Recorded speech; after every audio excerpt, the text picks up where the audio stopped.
야, 여러분 안녕하세요. 오늘은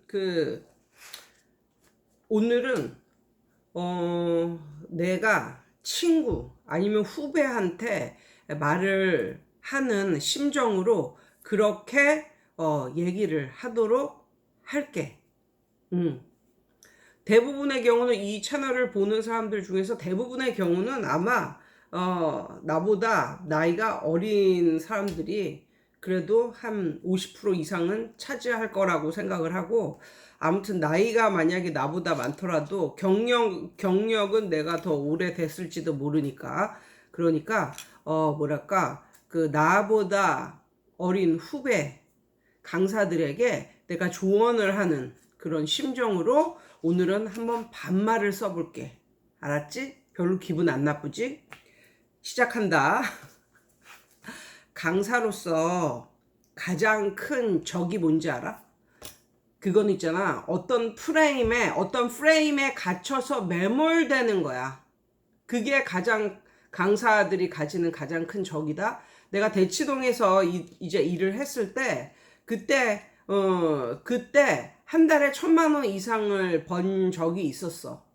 그래서 내가 그걸 보고 너무 신기해가지고 뭐 이것저것 세금 다 제하고 1,040만 원이 찍히더라고. 내 페이슬립에, 그 명세서에. 그래가지고 그때 기분이 너무너무 좋았지.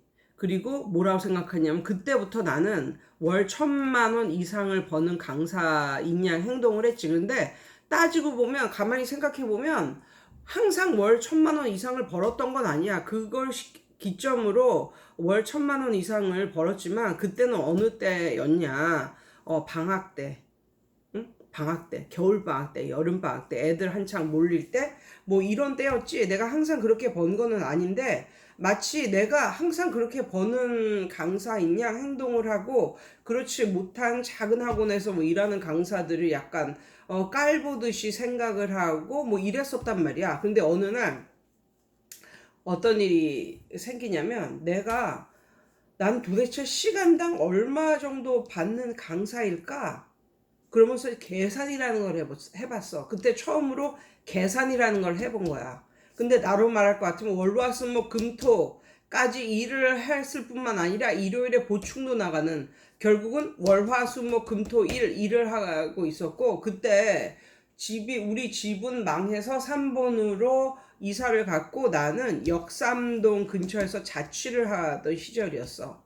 그래서 뭐 젊은 여자가, 젊거나 어린 여자가, 그리고 남자친구도 없는 그런 여자가 뭐 집에 있으면 할 일이 뭐 있겠어. 그러니까 나는 막 그렇게 막 일을 시키고 그러는 학원이 또 그 당시에는 내 체질에 맞더라고. 그래서 만약에 다른 학원 같으면 너는 일요일까지 왜 나와서 일을 하냐, 넌 일요일에 뭐 애인도 없고 할 일이 그렇게 없냐, 뭐 이렇게 남들은 그렇게 말하겠지만, 또 그 학원은 일요일 날 나와서 일하는 강사들도 많았어. 보충을 하고 막 이러는 강사들도 많았기 때문에 난 오히려 그게 좋았다. 그래서 나가서 보충도 막 하면서 보충 끝나면 또 친한 강사들하고 또 일요일에 또 커피숍 가서 또 수다를 떨고 뭐 이러다가 집에 오고. 그러니까 이런 게, 나는 자취를 혼자 외롭게 자취하는 나로서는 그런 생활이 나한테는 맞았던 거야. 그래서 올라갔으면 금토일 일을 하잖아. 그리고 아침 몇 시서부터 막 학원에 가서 막 있고 뭐 이런 걸 갖다가 다 이제 시간당으로 계산을 해보니까, 웬걸 나는 그렇게 내가 잘 나가고 잘나고 돈을 잘 버는 그런 강사인 줄 알았는데, 시간당 12,000원 정도의 시급을 받는 사람이더라고. 그런데 봐봐, 시간당 나는 시급을 12,000원 받아요 라고 누군가가 말했을 때 그 사람이 잘나 보여?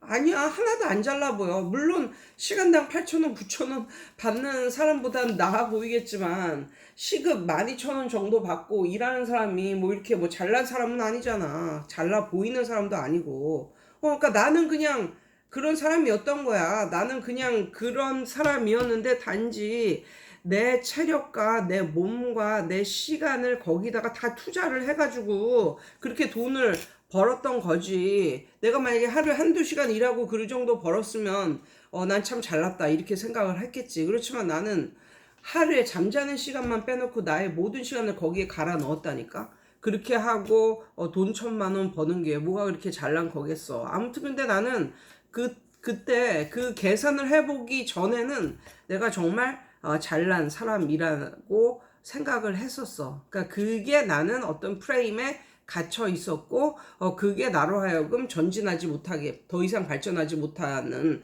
그런 계기를 만들었던 게 아닌가 싶고, 또 요즘도 아니고 한 최근 뭐 몇 년 사이에 내가 매몰되어 있고 나를 얽어맸던 그게 뭐냐면, 내가 처음 말하는데 클킴 유튜버 클킴이라는 프레임이었어. 그게 나를 얼마나 옥죄냐면 이런 생각이 드는 거야. 내가 그래도 그러니까는 학원 컨텐츠 뭐 이런 걸 가지고 진짜 유튜브를 시작을 하는 사람들이 거의 50% 이상이 하다가 말아요. 50%가 뭐야? 한 그거보다 더 많을걸? 그러니까 많은 사람들이 하다가 말아.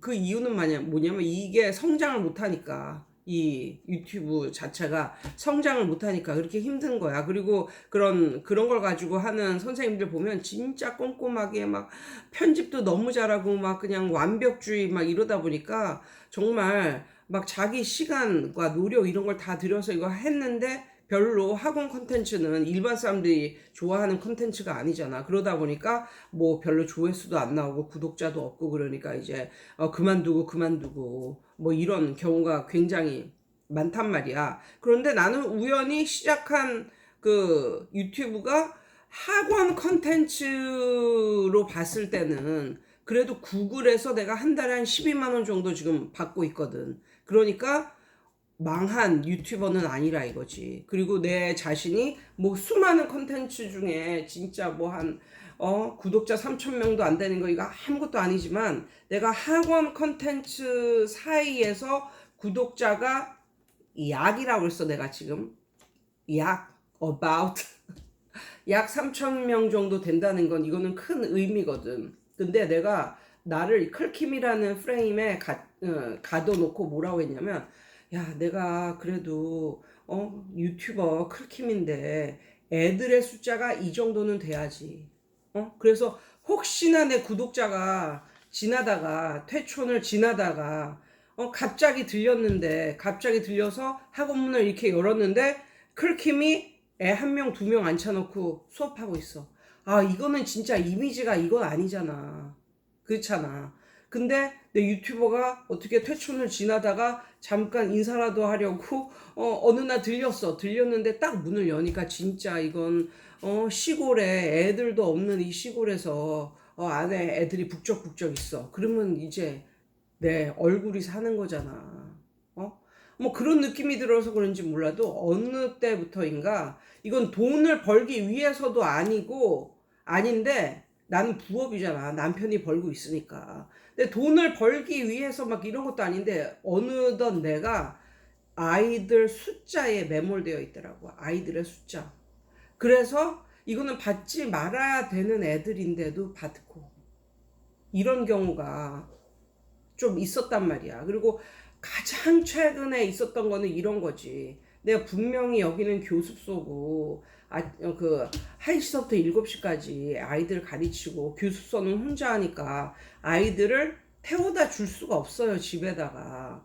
그런데 가끔 가다 그런 걸 요구하는 엄마들이 있어. 그러니까 그런 엄마들은 난 정말 답답하지. 그리고 하기가 싫지. 난 못해요. 이렇게 말을 해야 정상인 거야. 난 못해요. 그러니까 다른 학원 알아보세요. 이렇게 해야 정상인데 내가 그런 엄마가 한 명이 생겼었어. 그런데 내가 뭐라고 했냐면 남편이 6시에 퇴근해서 오니까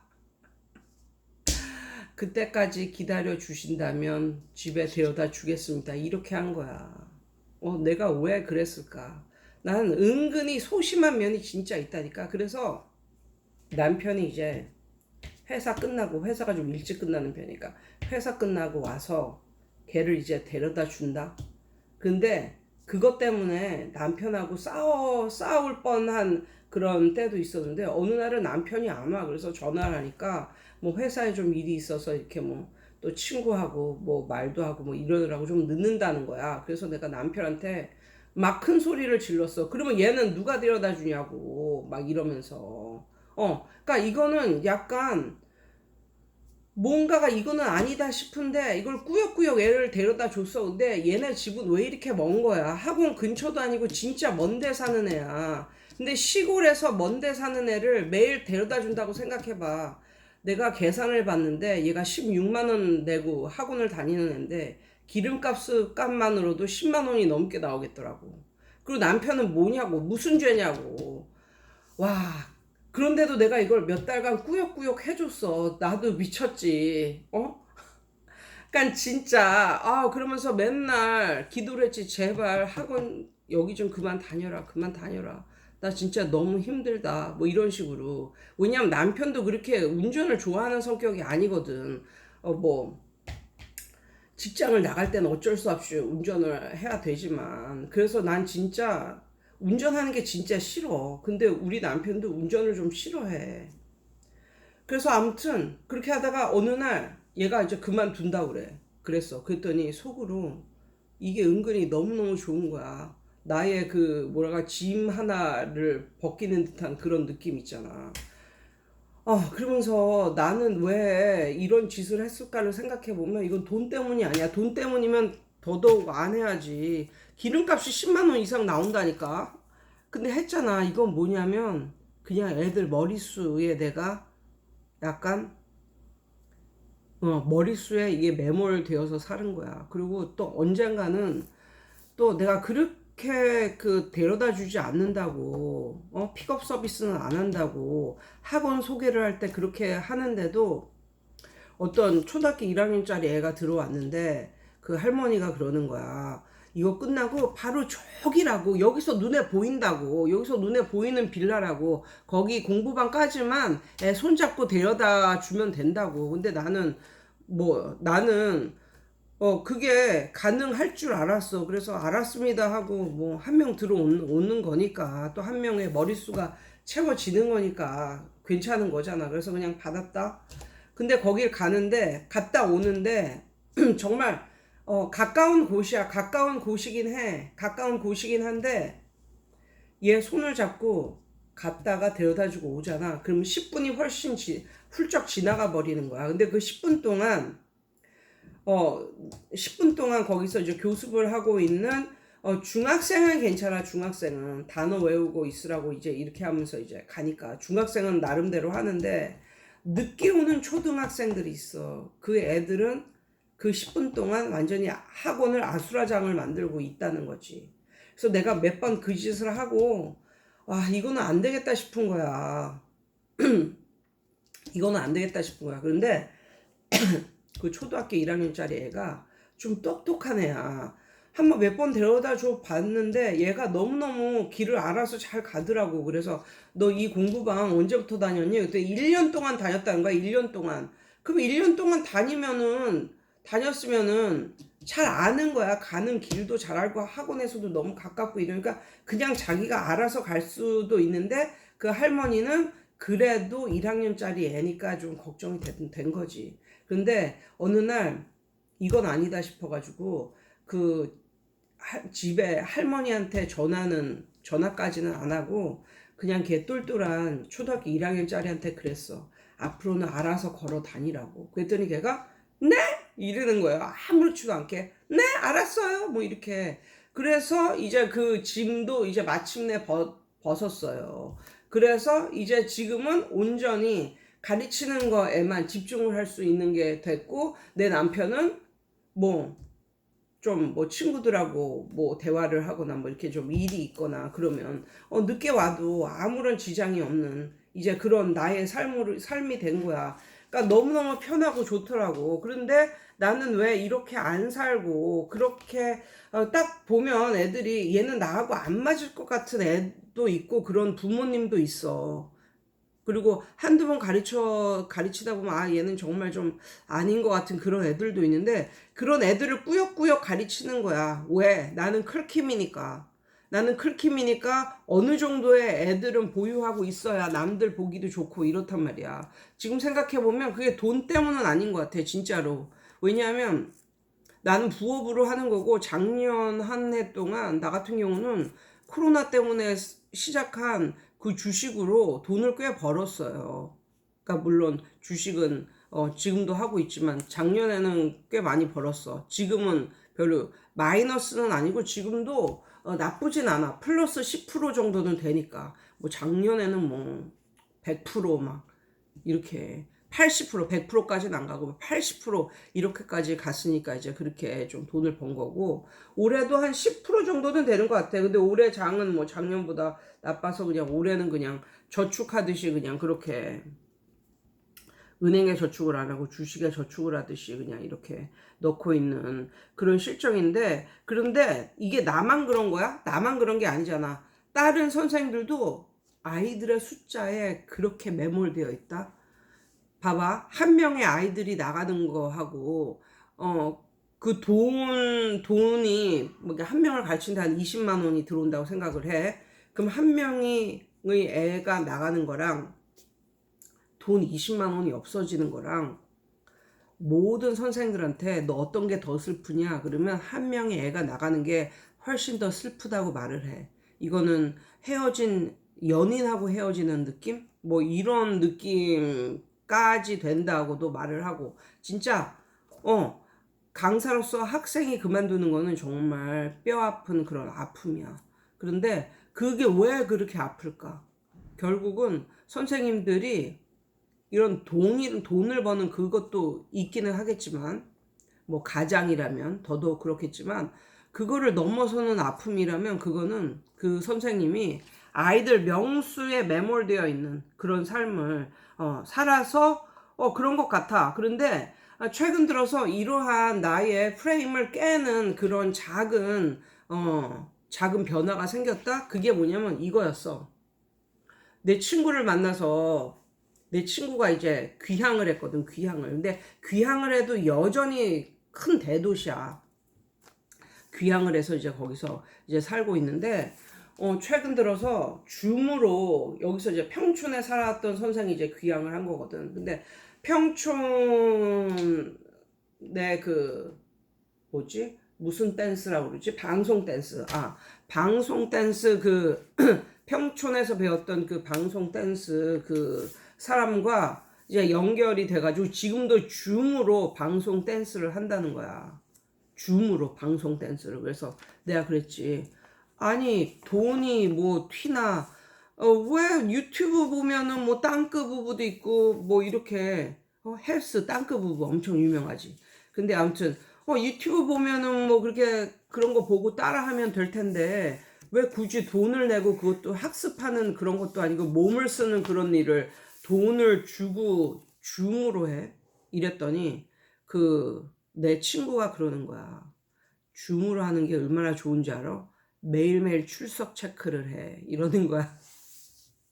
그러니까 생각을 해봐. 돈이 안 들어가는 그런 걸 하잖아. 그러면 돈이 안 들어가서 좋긴 좋은데 이게 체크를 안 하면 작심삼일이 되기 진짜 쉽다. 뭐든지 그래. 뭐든지.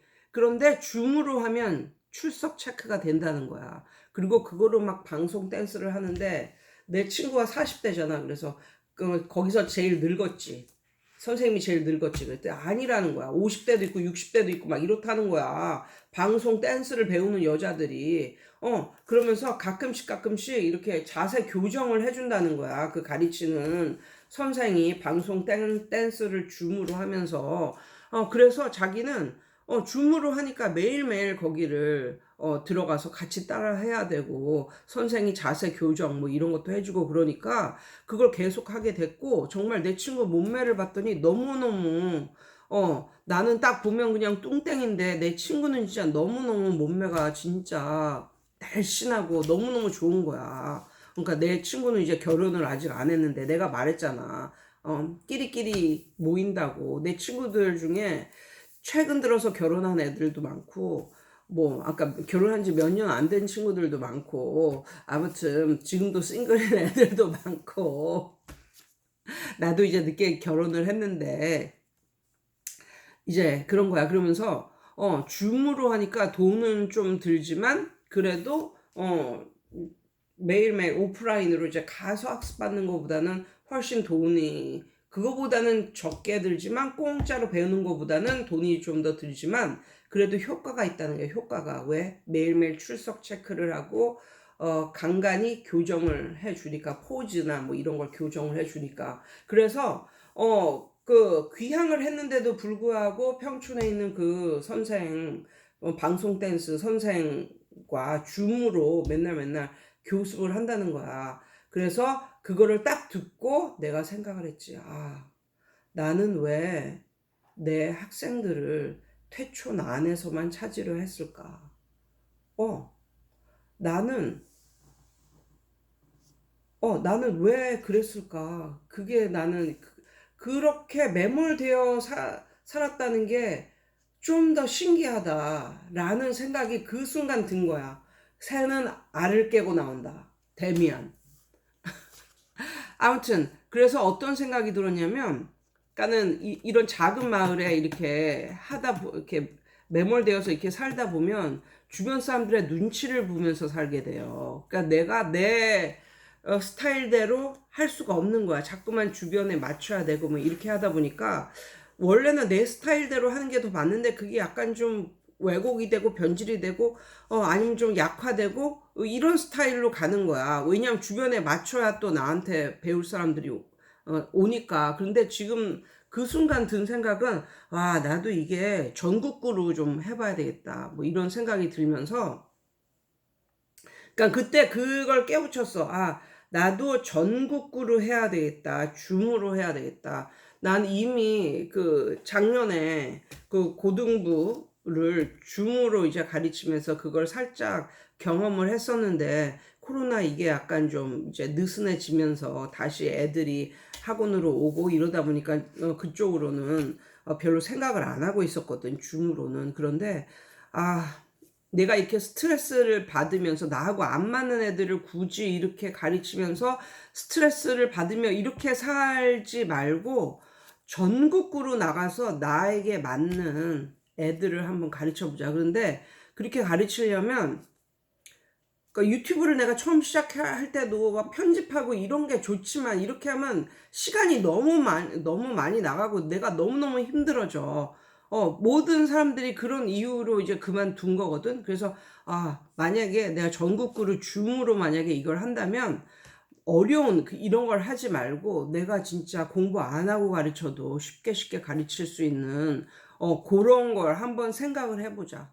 그런 걸 한번 생각을 해보고 집에 좀 돈을 들여서 그러니까 나 같은 경우는 거의 컴맹에 가까운 그런 거거든. 근데 우리 남편은 컴퓨터 완전히 전문가지. 그런데 우리 남편도 자기 일에 바빠서 내 일을 한 번도 봐준 적이 없어요. 그런데 일단은 집에 좀 좋은 컴퓨터 이렇게 캠이 되는 거 웹캠이 되는 이렇게 좋은 컴퓨터를 갖다 놓고 그걸 좀 장만을 해서 좀 이렇게 좀 전국구로 해보자. 그래서 내가 어디 살든 태촌에 살든 뭐 남해 앞바다 앞에 살건 뭐 어디에 살건 그냥 나는 계속 나의 일을 해보자라는 생각이 최근 들어서 들었고 오프라인으로 어떤 사업을 시작하잖아. 그러면 처음 오픈하면 막 대박이 터지고 막 이래.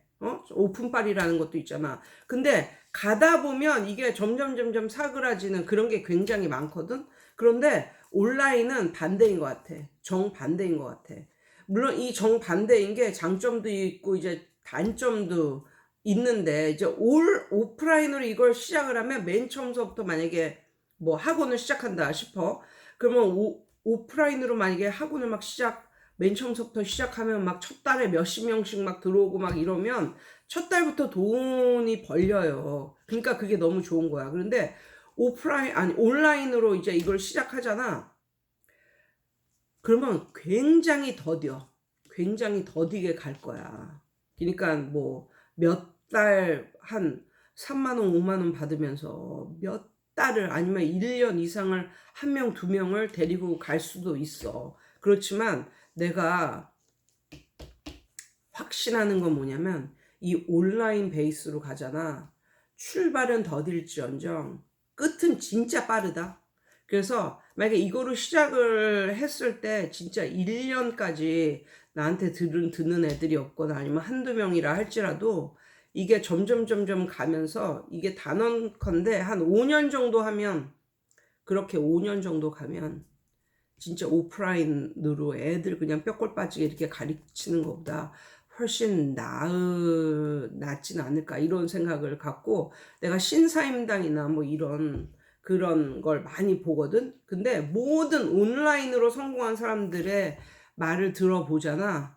그러면 이건 진짜 존버가 답이더라. 존버가 그냥 끈기 있게 하는 거야. 잘하든 못하든 계속 생각하면서 리뉴얼 시키면서 끈기 있게 가는 거지. 그러니까 신사임당 그 분도 막 결혼했는데 뭐 지하 반지하 빌라에 살면서 뭐 이렇게 하는데 어느 날 뭐 아이템 그런 게 이제 생각이 나가지고 이제 스마트 스토어 뭐 이런 게 이제 생각이 나서 이제 했는데 1년 동안 아무것도, 그러니까 1년 동안인데 뭐 한 달에 5만 원 벌고 뭐 이런 식인 거야.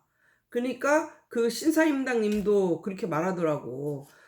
친구들도 그렇게 말하고, 내가 편의점에서 알바를 해도 한 달에 150은 버는데 집에서 하루 종일 이걸 하고 있고 이런데 한 달에 5만 원 벌었어. 그게 뭐냐고 지치지. 근데 그분이 1년 이상, 2년 이상 그걸 하니까 어느덧 이게 엄청나게 발전이 되어 있어서 어느덧 2년 이상을 하니까 어느덧 내 수익금이 500이 찍히는 날이 오고 또 더 가니까 이제 이렇게 돼가지고 오늘날에 이제 신사임당이 님이 된 거라고. 그래서 그 사람도 말하기를 돈 1,000만 원 벌려면 엄청나게 노력하고 막 이러는 거라고 사람들이 생각을 하지만 아니라고.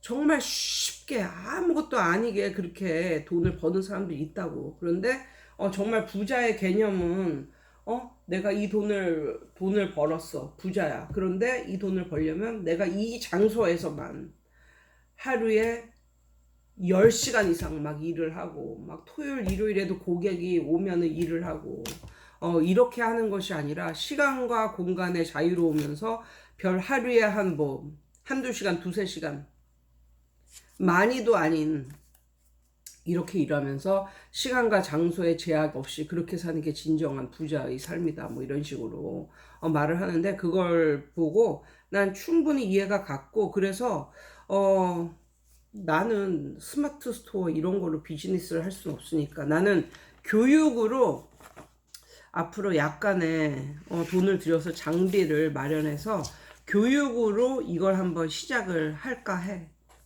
그런데 또 어떤 생각이 드냐면 미국에서 있었던 사람들이 느끼겠지만 한국에서 미국으로 가서 공부를 하다가 또 대학은 한국으로 와서 대학을 가고 싶어 하는 애들이 있어. 그런데 이런 게 있어. 뭐 외국에 체류 기간 뭐 8년 이상 뭐 몇 년 이상이 되면 외국인 뭐 자녀인가 아무튼 약간 좀 특별 전형 비슷하게 들어와서 여기서 쭉 공부하던 애들보다는 좀 쉽게 대학을 들어갈 수 있는 그런 길이 있는 그런 것도 있거든. 근데 그런 애들도 한국의 이런 이 교육 시스템이나 아니면 이런 그 수능에 대해서 알고 공부를 하고 들어가야 이걸 볼 거 아니야. 그렇다 보니까 외국에서도 완전히 한국 토종인 사람이 수능만을 전문으로 가르치는 그런 선생들이 있거든. 돈 잘 벌어요. 그런 선생들도 있어. 그런데 이렇게 생각해 보면 지금 이제 온라인 베이스로 가면 이건 뭐 우리나라를 넘어서 외국까지도 이렇게 갈 수 있는 거잖아. 그리고 이런 생각이 들어. 나하고 맞지 않는 동네 애들이 나하고 맞지를 않아. 동네 애들이 나를 예뻐해 주지도 않고 나하고 잘 맞지도 않는 애들인데 단지 내가 여기에 산다는 이유로 걔네한테 막 예쁘게 보이려고 애를 쓸 필요도 없을 것 같아. 이게 있잖아. 전국구 단위로 보면 나를 매력적으로 생각해주는 사람이 있다고, 나 같은 선생도. 그리고 이게 전 세계 단위를 놓고 보면 나 같은 선생을 정말 매력적으로 생각하고 나 같은 선생한테 돈 조금 내고 배워보고 싶어 하는 애들이 분명히 있을 거란 말이야.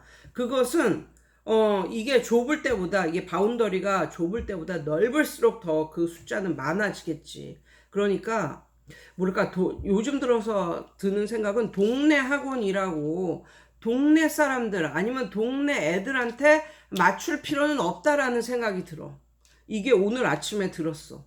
그래서 오늘 내가 지금 찍고 있는 거야. 그래서 오늘의 결론, 동네 학원이라고 거기에 국한돼서 있지 말고 자기의 프레임을, 새가 알을 깨고 나오듯이 자기의 프레임을 깨고 나와서 한번 좀 온라인 베이스로, 만약에 이게 온라인 베이스로 안 나가고 계속 동네 아이들 뭐 요런 애들 모아놓고 하는 거로 하면 분명히 머지않아 학원 그냥 때려친다, 뭐 이런, 못 해먹겠다, 때려친다, 이런 말이 나올 것 같거든. 그런데 교육은 시대가 변해도 계속적으로 필요한 거고, 그래서 오늘 나는 진짜 내 친구 중에 하나는 뭐랄까, 이제 그 공인중개사 자격증을 공부를 시작하겠다고, 이제 강사는 이제 때려치고 이제 공인중개사 자격증을 따서 이제 그런 식으로 일하겠다고 생각하는 애들도 있고, 이미 시작해서 돈을 또 그쪽으로 또 돈을 잘 벌고 또 사는 또 친구들도 있어. 그런데 오늘 내가 든 생각은, 만약에 가르치고 이런 거에 정말 보람을 느끼고 이런 사람이라면 본인이 살고 있는 그곳에 굳이 국한되어서 그렇게 생각할 필요는 없다. 그래서 뭐 또 어떤 사람이 이렇게도 말하더라고. 그 사람도 신사임당에 나왔던 사람인데 유튜브 베이스로 이제 비즈니스를 하는 사람인데 구독자가 1000명이 안 된다는 거야. 한 400명 정도의 구독자를 가지고 있는데 그 사람들을 상대로, 자기 구독자들을 상대로 비즈니스를 하는데 꽤 잘 된다는 거야. 그러니까 유튜브로서의 수익은 없지만 그런 것을 베이스로 하니까 꽤 잘 된다는 거야. 그래서 뭐랄까, 약간 유튜브나 이런 걸 좀 시작을 하고 구독자가 100명이 될 때까지 정말 노력을 하고 100명 이상이 되면 한번 이런, 그러니까는 구글로부터 받는 수익은 없겠지만 그 구독자들을 상대로, 아니면 그 구독자들만이 아니라 약간 우리나라와 아니면 전 세계를 상대로 한번 이거를 계속 갈 수 있는 방면을 좀 모색을 하고, 그것을 모색함에 있어서도 마찬가지로 너무 힘을 들여서 하려고 하지 마. 그러니까 지금 영어 콘텐츠만 해도 이거에 대박이 나 있는 사람들은 어떤 사람들인지 알아? 진짜 쉬운 영어를 가르치는 사람들이다. 그러니까 뭐 이런 거, 영어 뭐 이거 나 따라 하면 이거 영어를 읽을 줄 알게 된다. 아니면 영어 파닉스. 할머니 할아버지들이나 이런 사람들이 진짜 그런 사람들은 수준이 학원을 갈 수준도 못 되는 그런 진짜 기초, 막 A를 쓰는 법서부터 시작하는 그런 사람들을 상대로 하는 영어 유튜버, 아니면은 뭐 각종 언어, 각 나라 말로 하는 법을, 가장 기초적인 것을 가르치는 그 유튜버들이 진짜 구독자들이 많다는 거야. 그러니까 내 실력은 이거밖에 안 되는데 너무 수준 높은 걸 가르치려 들지는 마. 그러니까 내 실력이 너무 안 되는데 막 수준 높은 걸 막 가르치려고 하면 막 하루에 몇 시간씩 공부하고 그걸 가르쳐야 될 거 아니야. 그럼 그거는 너무너무 스트레스 받아서 안 되고, 내 수준으로도 가르칠 수 있는 게 무엇인가 한번 생각을 해보고, 또 이런 생각도 하게 된다. 만약에 내 말을 듣는 사람들이 20대나 30대 초반에 티칭을 별로 시작한 지 얼마 안 되는 사람들이라면 그냥 지금 티칭을 하는 아이들에게 집중을 해. 이게 깊어져야 뭔가 좀 노하우도 생기고 이러지. 얇은데 그 안에서 노하우를 찾기란 힘든 거거든. 그리고 이런 말도 있잖아. 어떤 말이냐면 어떤 사람이 도끼를 주고 나무를 베라 그랬어. 그러면서 이 나무를 베면 다 너를 줄 테니까 도끼를 주고 10시간 동안 나무를 베라. 이렇게 말을 했다. 거기에 맞게 이제 돈을 쳐준다고. 그랬더니 초짜는 빨리 가봐야 되겠다. 초짜는 있잖아. 도끼를 받는 즉시 막 나무를 패고 막 이랬다는 거야. 근데 몇 시간도 안 돼서 완전 기진맥진해서 이랬지. 그런데 정말 고수들은 어떻게 했다는지 알아? 5시간 동안 도끼에 나를 갈고 있다는 거야. 5시간 동안 시작도 안 하고 도끼에 나를 갈고 있더라는 거야. 그리고 나서 시작을 하는 거지. 그럼 어떻게 됐을까? 결과는 처음에 막 도끼를 휘두르며 이렇게 했던 사람보다 이 사람이 훨씬 더 많은 수확을 얻을 수 있었다. 뭐 이런 교훈적인 내용도 있어. 그러니까 만약에 내 말을 듣는 사람들이 40대 초반 정도 이상이고 티칭을 한 지 한 15년 이상 됐다. 그러면 굳이 동네에 국한돼서 하지 말고 한번, 그리고 나처럼 컴맹에 가까운 사람이면 그 컴퓨터 뭐 이런 걸 이용하는 방법을 차라리 한 달 정도 하루에 1시간씩 공부를 해서 이런 걸 세팅을 하고 나중에 자기가 가장 잘 가르칠 수 있는 범위를 중심으로 블로그가 됐던 유튜브가 됐던 뭔가를 개설을 해서 한번 온라인 베이스로 비즈니스를 한번 시작을 해보는 것, 그쪽으로 한번 생각을 해보라고 말을 하고 싶어. 오늘은 이만하겠어요. 또 나가봐야 돼. 늦었어. 안녕.